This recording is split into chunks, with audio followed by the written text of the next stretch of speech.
Well, hello indie people and welcome to today's video.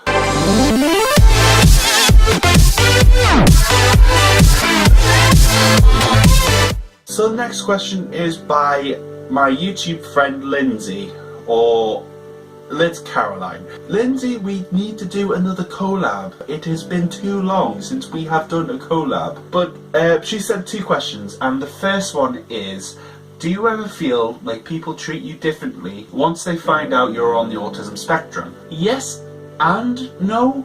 It really depends on the person that finds out. Before I publicly said that I have autism, I never really disclosed that I had autism to anyone. Sometimes when people find out, they do behave a bit differently because I think that they don't want to upset me in some way. I get this feeling sometimes that the slightest thing will make me go into a meltdown of some proportion. That is just generally the feeling that I get from people when I say I have autism. People can be a bit more tense when I say I have autism, unless I say, you know, it's absolutely fine, I am completely and utterly harmless. You know, I'm not gonna go have a meltdown, I'm not gonna kill you, I'm not going to do anything particularly menacing towards you, so there's no reason for you to act differently around me. Just be yourself. But most people generally, when I've said I have autism, they're just like, oh, I wouldn't have known.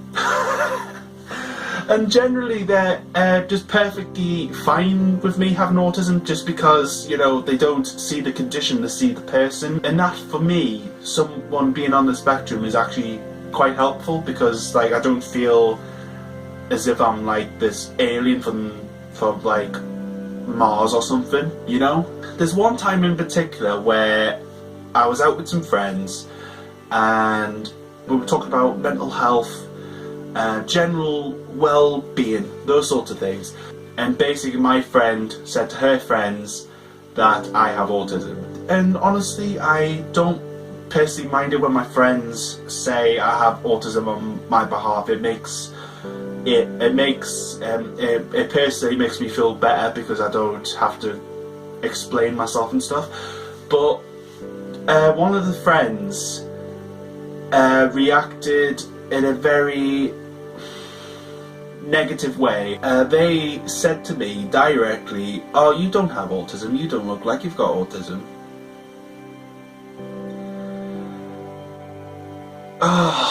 The thing that people don't seem to understand is that autism does not have a certain profile. It affects both genders, it affects all ages, it affects all races, every type of characteristic.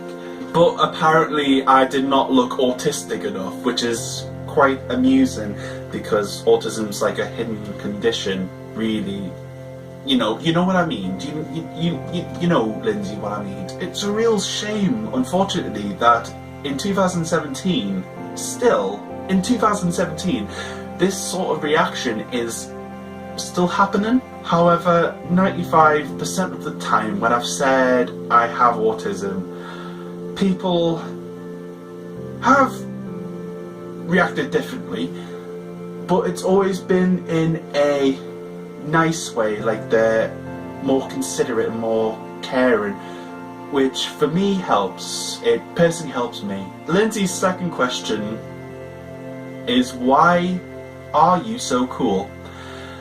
And Lindsay, just to say to you, as a fellow YouTuber and a fellow human being, I don't know why I'm so cool. I honestly have no idea why I am the coolest thing since sliced bread. I don't know if it's my personality or my amazing looks. I don't know what it is that makes me cool. Actually, I'll leave you guys with a question. What do you think makes me cool? Leave your comments down below. It'd be amazing just to see some reaction. But thank you very much, Lindsay. Those were really great questions. Thank you very much. So the next question is by Nikki. Would you like to be known as having a mental illness or a disability? Personally, neither, because I feel mental illness doesn't fit in with autism that well. When I think of mental illness, I think of depression, anxiety, bipolar, schizophrenia, like mental health issues. It's to do with your brain, and it's like a mental thing, but I wouldn't call it a mental illness. It just basically means that I'm wired differently, that's all it is. And also, I wouldn't call it a disability either. I honestly really hate it when I have to fill out forms and stuff, and you come to the disability box or special requirements box, and I have to tick in the box autism or Asperger's or something like that. I absolutely hate the fact that autism is still kind of known as a disability to the general public. It actually does really upset me, because it's not a disability. To me personally, and to many people on the spectrum, it's not a disability, it's a different ability. It's a difference which allows people on the spectrum to do different things that people not on the spectrum can't do, if you know what I mean. So, to answer your question, neither.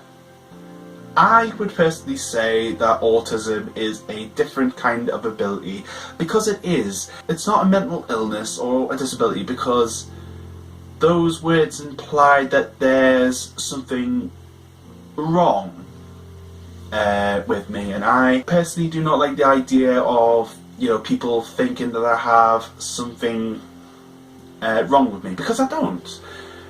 I'm just wired differently to other people, and if I wasn't wired up differently to other people, then life would be very boring. There wouldn't be any diversity in the world which allows for growth and other things. To me, that's what I think of it. And the final question is from Lucy Pitch. Her question is, at what age did you get diagnosed? I ask because I'm sure I have some traits associated with autism, but I never had a diagnosis. I'm now hen for 40 and wonder if I'm too old to bother my GP with something that doesn't affect my life too much. Lucy, just to answer your question, I was diagnosed when I was around 3, 4, 5, that sort of age, and I was diagnosed with PDD-NOS, which is on the autism spectrum somewhere. I was diagnosed quite young, however there are people out there that have been diagnosed in their teens, in their 20s, even in their 30s.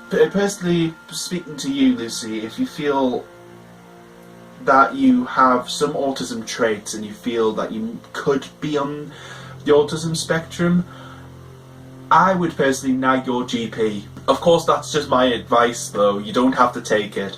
I just think if you feel like you have autism traits and you've never gotten a diagnosis, then I just think it's worth exploring, because it might not hinder your life or, you know, get in the way of daily living and stuff, but I think it's just worth exploring. You probably weren't thinking that I would advise you, but I just think it's important to know the not know, because I kind of worry about the not knowing kind of thing. That's kind of related to autism. It's like the, you know, I'm into kind of logic and kind of order, and if it was me, I would rather know than not know. And with that question, that is the end of this autism Q&A. Oh, I have a strong feeling, a very strong feeling, that this video is going to be incredibly long. However, I'm eternally grateful. I am so impressed that you have stayed towards the end of this video, and just thank you for watching this video all the way to the end. And if you've been watching my videos for a while, thank you for your continuous support and love, and wanting to know a little bit more about autism, my autism, and generally talk about autism. Raising awareness of autism leads to acceptance of autism, and that is something that I would honestly love, and I think it's something that you might want as well. So I hope I've done that with this video. If you liked the video, give it a big old thumbs up, that would be amazing. Subscribe for more videos from me in the future, We are so close to reaching 200 subscribers on this YouTube channel, and this channel will be 1 year old in 2 months' time. And it would be amazing if we could reach 200 subscribers by June. That would just be really awesome. So if you can help out in any way, let your friends know about this channel if you enjoyed it, that would be incredible. Anything that you can do to help this channel grow and spread awareness and just bring people joy in some form or another, that would just be amazing to me. All I'm going to say now is stay you, stay indie, have a great day wherever you are, and I'll see you all very soon. See you later.